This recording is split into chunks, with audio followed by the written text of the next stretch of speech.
Mes bien-aimés dans le Seigneur, je vous salue dans le précieux nom de notre merveilleux Seigneur Jésus-Christ de Nazareth. Nous sommes réunis au nom de Jésus et la présence de Jésus, la présence de son Esprit nous est accordée pour contrôler, pour nous guider, pour nous éclairer tout au long de notre méditation de ce jour du mercredi 14 août 2019. La soumission à Dieu s'exerce à travers l'humilité envers les aînés dans la foi. La soumission à Dieu s'exerce à travers l'humilité envers les aînés dans la foi. Frères et sœurs, nous avions déjà dit que l'humilité, c'est la soumission, l'obéissance, l'abaissement face à Dieu, à sa parole, à sa volonté, à son esprit. Et comme toute vertu, l'humilité s'exerce. Toute vertu que vous n'exercez pas ne se développera pas en vous. Toute chose qui finit par devenir une bonne habitude s'exerce d'abord. Voilà pourquoi l'humilité dont nous parlons ce mois doit aussi s'exercer.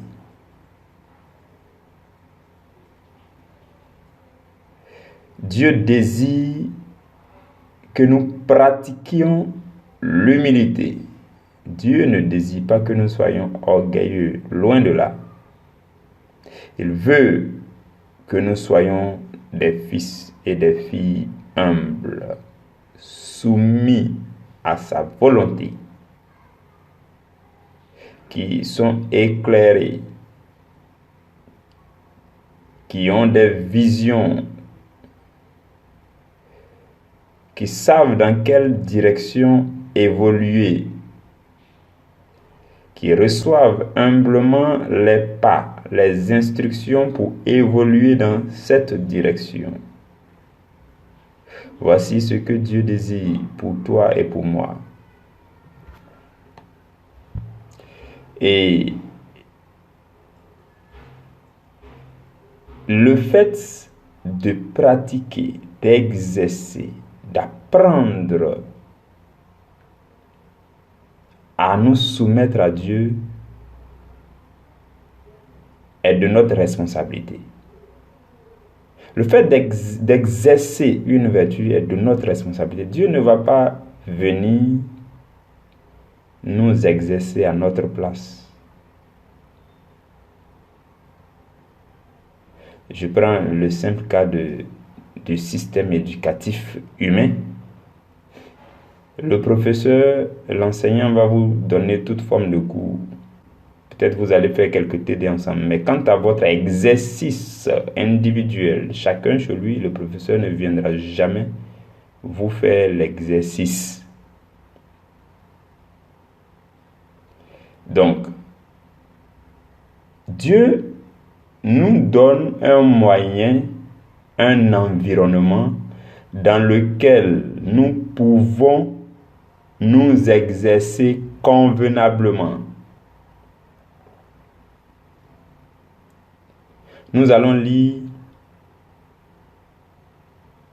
dans Romains chapitre 13, les 2 premiers versets.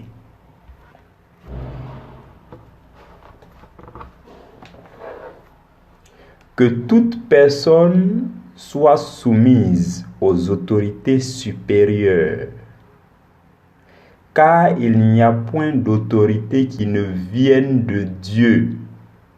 Et les autorités qui existent ont été instituées de Dieu. C'est pourquoi celui qui s'oppose à l'autorité résiste à l'ordre que Dieu a établi. Parole du Seigneur. Frères et sœurs, lorsqu'ils ont arrêté Jésus, qu'ils l'ont envoyé devant Ponce Pilate, avant même qu'on l'envoie devant Caïphe, Ponce Pilate, tout ça, Jésus a dit à ses disciples, vous pensez que je ne pouvais pas faire venir une légion d'anges pour combattre pour moi? Il a dit à Simon, laisse ton épée. Et quand il est arrivé devant Pilate, Pilate va lui dire, tu ne sais pas, tu ne veux pas me répondre, tu ne sais pas que j'ai le pouvoir de te condamner ou bien de te libérer. Jésus dit, tu n'aurais sur moi aucun pouvoir si cela ne t'a été accordé par mon Père. Alléluia.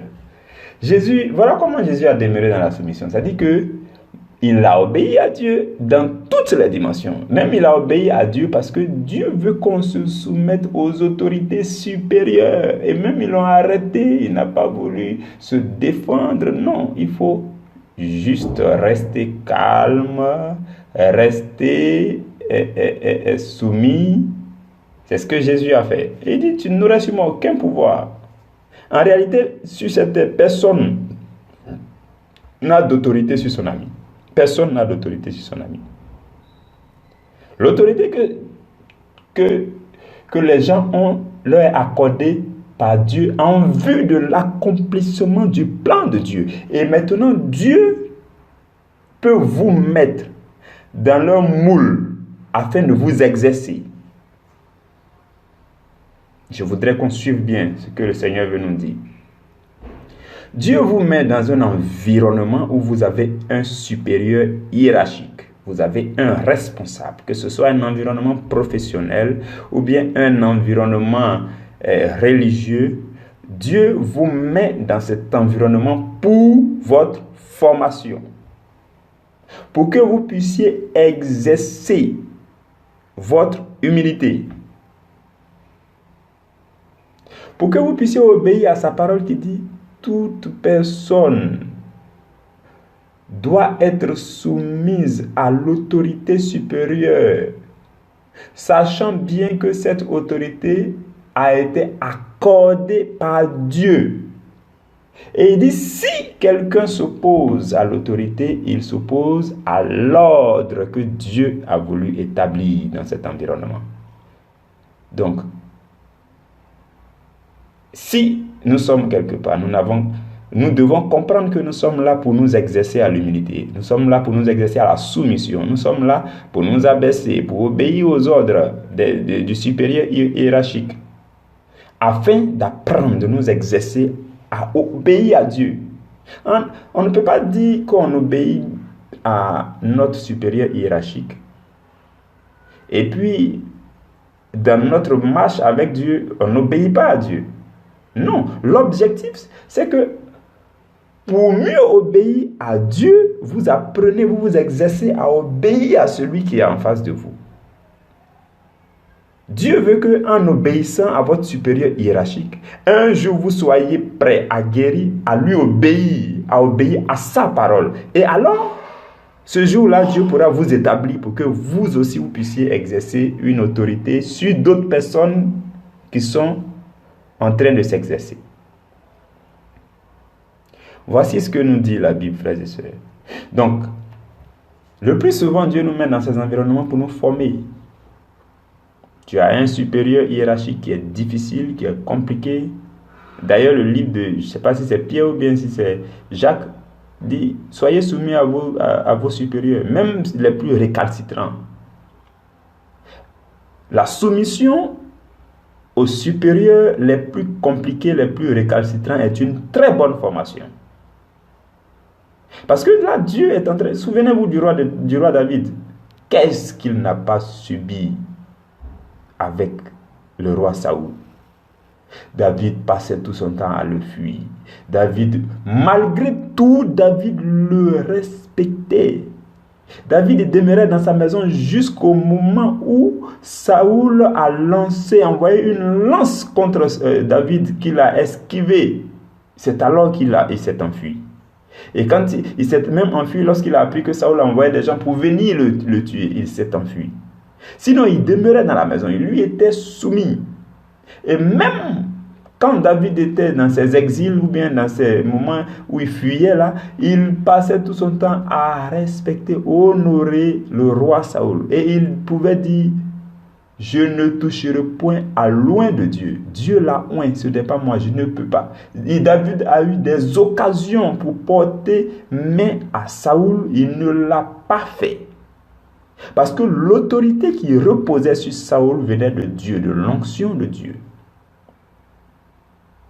Mais David voyait tout cela en une formation, en un exercice, parce qu'il fallait pour lui, plus tard, qu'il devienne le roi d'Israël.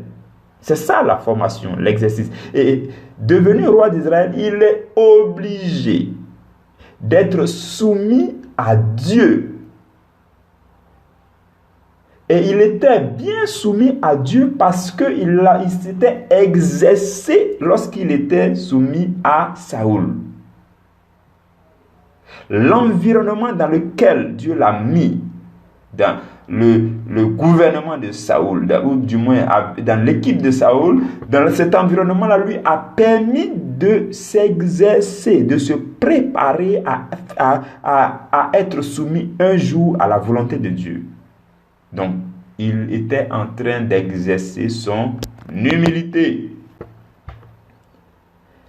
Il en est de même, frères et sœurs, pour nous aujourd'hui. Tu es dans un groupe à l'église, groupe musical, groupe d'évangélisation, peu importe le groupe dans lequel tu es, le responsable a été placé là pour que tu t'exerces à l'humilité. Peut-être que pour toi, tu ne resteras pas là pour toujours. J'en suis convaincu parce que Dieu n'envoie pas former des gens et puis les maintenir là. Dieu, peut-être que pour toi, un jour, tu vas passer à un niveau supérieur de responsabilité et tu auras des gens sous ta responsabilité. Dans ces conditions, tu seras obligé de te soumettre à Dieu afin de bien guider ton équipe. Et pour mieux t'exercer, Dieu te met dans le moule de quelqu'un. Dans le moule de quelqu'un. Pour te préparer, pour te forger. Voici ce que le Seigneur fait de nous. Lisons rapidement 1 Pierre chapitre 5, verset 5. Pierre dit, de même, vous qui êtes jeunes, soyez soumis aux anciens, et tous, dans vos rapports mutuels, revêtez-vous d'humilité, car Dieu résiste aux orgueilleux, mais il fait grâce aux humbles. C'est la même chose que Pierre est en train de dire, frères et sœurs. Il dit, ceux qui sont jeunes, dans les églises, dans la chorale, dans le groupe musical, dans le groupe d'évangélisation, vous qui êtes jeunes, même dans votre service. Il dit, vous qui êtes jeunes, soyez soumis aux anciens. Les anciens, c'est les expérimentés. Soyez-leur soumis. Soyez soumis. Pour votre formation, pour le temps de votre formation dans leur équipe, soyez-leur soumis. Un jour viendra où Dieu va vous positionner ailleurs parce que vous avez été suffisamment formé. C'est le Saint-Esprit qui est le ministre principal de l'annonce de l'évangile. C'est lui qui déplace les pions. Il te met là pour ta formation. Ensuite, il peut te déplacer pour te mettre d'un autre endroit pour une autre formation. Il peut encore te mettre d'un autre endroit pour d'autres formations. Il peut t'élever pour que tu sois berger, pasteur d'une église. C'est lui qui déplace les pions, mais il s'assure que nous sommes formés avant de passer au niveau supérieur. Voici ce que fait le ministère du Saint-Esprit. Il connaît nos besoins, il nous connaît tous, il sait qui sont ceux qui sont les plus faibles, il sait qui sont ceux qui sont les plus forts, il sait qui sont ceux qui sont capables de former d'autres, et il sait qui sont ceux qui ont besoin de formation, il met les uns en dessous des autres pour les faire former, ainsi de suite. Tout ça pour que nous apprenions, nous nous exercions à nous soumettre à Dieu. C'est une formation, une éducation. Et l'objectif final, c'est que nous soyons capables d'entendre Dieu, de lui obéir et de conduire tout un peuple qu'il va nous confier un jour. Frères et sœurs, voici ce que nous dit notre sous-thème d'aujourd'hui. Je voudrais encore qu'on lise Romains chapitre 14, verset 4, qui dit: Qui es-tu, toi qui juges un serviteur d'autrui, s'il se tient debout ou s'il tombe, cela regarde son maître. Mais il se tiendra debout, car le Seigneur a le pouvoir de l'affermir. Frères et sœurs, voici un verset qui s'adresse à tous ceux qui seraient récalcitrants vis-à-vis des autorités ou bien de leurs supérieurs hiérarchiques. Peu importe ce que vous allez faire, c'est Dieu seul qui peut le garder debout. Peu importe ce que vous allez dire, peu importe vos plaintes, peu importe vos remarques, vos commentaires, ça ne retarde que vous-même. Parce que le responsable qui est là n'est pas votre serviteur. C'est pourquoi Paul dit: Qui es-tu, toi, qui juges le serviteur d'autrui? Il n'est pas votre serviteur, il est le serviteur de Dieu. La preuve, l'autorité dont il dispose lui a été accordée par Dieu. Et donc c'est Dieu seul qui a la capacité de le garder debout et de l'affermir. Donc inutile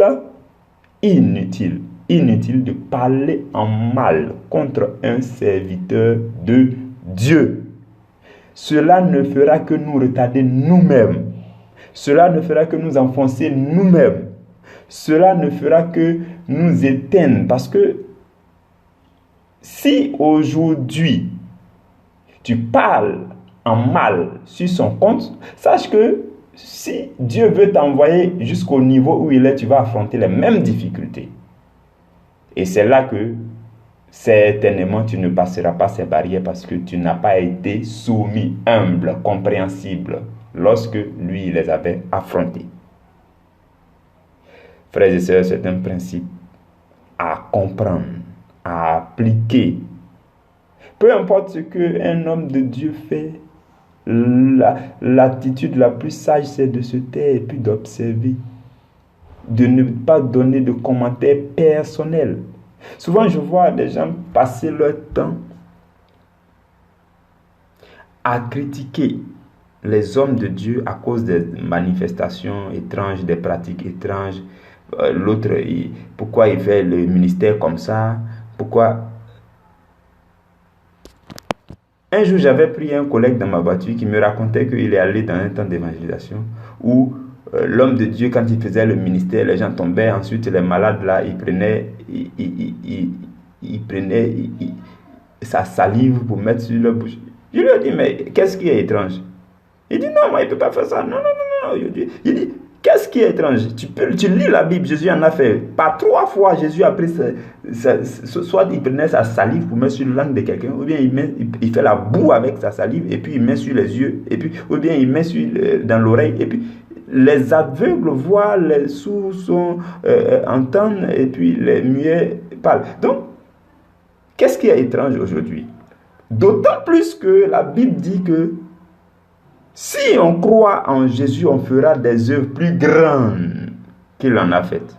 Donc, Si tu vois un homme de Dieu en train de faire ce qu'il a à faire, c'est ce que Dieu lui a dit de faire, certainement. Ce n'est pas mon serviteur, je ne parle pas sur son compte, je me tais, je continue ma route. Parce qu'en parlant contre lui, il n'aura aucun impact sur lui, mais c'est nous que ça va retarder. Frères et sœurs dans le Seigneur, nous devons apprendre l'humilité. Nous devons nous exercer à nous soumettre aux autorités supérieures. Et en le faisant, nous apprenons à nous soumettre à Dieu. Et si nous atteignons un certain niveau de soumission à Dieu, Dieu nous positionnera pour que nous aussi nous puissions manifester notre autorité et que nous puissions participer, contribuer à l'accomplissement du plan de Dieu sur cette terre. Frères et sœurs, nous sommes venus dans ce monde pour dominer. Nous sommes venus pour piloter. La Bible dit une ville bâtie sur une montagne ne peut être cachée. Il faut que tu saches que tu dois être bâti sur une montagne. Bâti sur une montagne. La Bible dit qu'on n'allume pas la lampe pour mettre ça sous le boisseau. Non, on met ça sur la table pour que tout le monde voit. Nous sommes venus sur la terre, pas pour passer discrètement, de la façon dont les générations passent. Non, moi je refuse de passer inaperçu dans ce monde. C'est pourquoi je chercherai le Seigneur et je sais qu'il lancera ton cas et le Seigneur va nous élever, vous et moi, pour que le monde sache que nous avons été appelés du nom de l'Éternel. Que la grâce de Dieu demeure chez vous. Que personne d'entre nous ne reste timoré. Que personne d'entre nous ne reste timide dans son coin. Parce que, laissez-moi vous dire quelque chose. L'homme de Dieu, David Oyedepo, a dit ceci. Il dit, il y a quelque chose en vous dont le monde a besoin. Laissez-la couler hors de vous. Laissez-la couler hors de vous. Laissez-la couler hors de vous. Et que l'Esprit de Dieu soit notre force au nom de Jésus. Amen.